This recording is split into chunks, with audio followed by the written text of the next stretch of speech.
Greetings friends, Jason, Northern Path Family Farm. An update on a new project that we just completed, a restoration of an anvil and an old forge. A 1909 Buffalo forge, as well as a Peter Wright made in England 1928 anvil.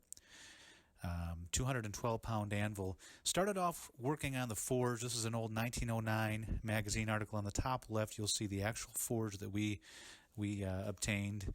And this is an old marketing ad of Buffalo Forge showing the convenience of a modern forge with a hand crank blower versus using a bellows on the left and that old man in the back on the brick forge kind of sweating.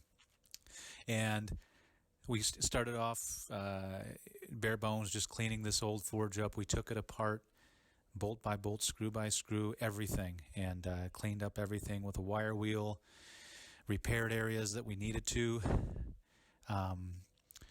There was a lot of soot buildup and just rust everywhere. So we started off with actually the crank handle, split apart the old oak that was already cracked handle, took that off completely.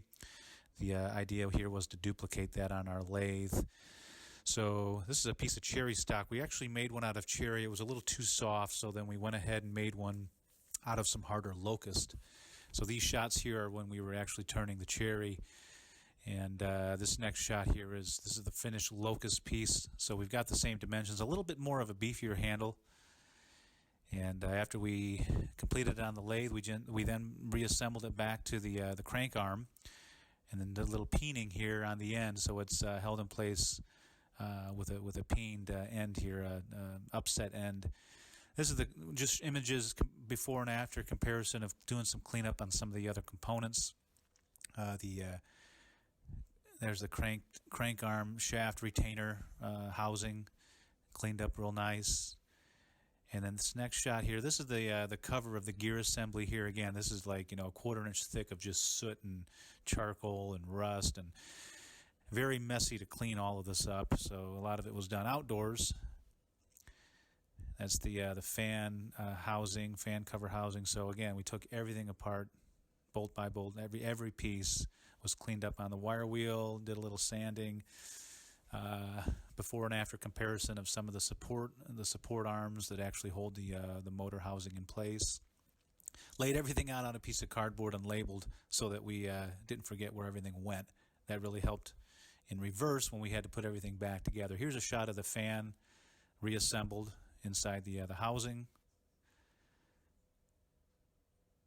And lo and behold, the finished product. So when we were all done, it was a lot more improved than it was. It looks right out of the magazine article. So we're really proud of how it turned out.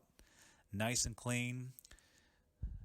All the gears were in excellent condition. So this thing, as far as a working forge and blower, it works excellent.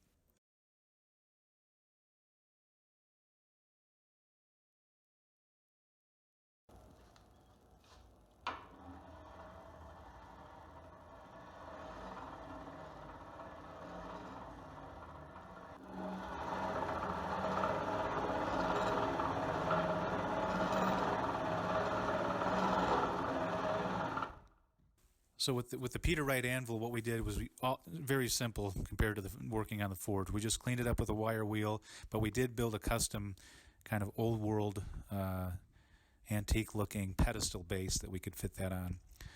So all in all, it was a fun project. It only took us 3 days of focused effort to really clean this thing up and resurrect a couple of old yet still very usable tools. So, appreciate you tuning in. We'll leave you with a couple of parting shots here of the finished products. Thanks, everybody. We'll see you on the next video.